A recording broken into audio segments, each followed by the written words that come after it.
Dallas, Texas, 12 o'clock news with myself, Tina Tornado, and my partner, Joe Snow.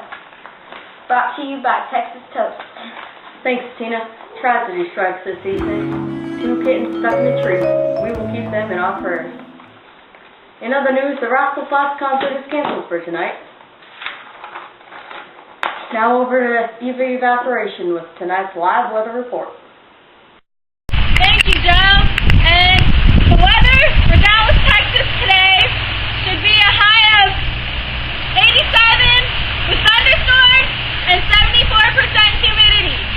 And there's some pretty high winds going, as you can see. There's leaves everywhere, and it's raining.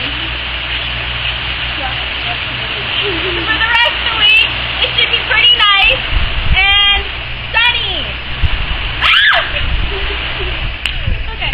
Thank you, Eva, and now to our 7-day forecast.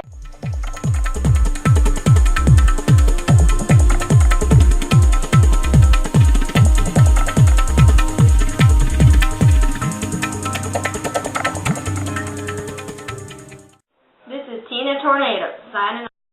Ba-dum-dum-dum.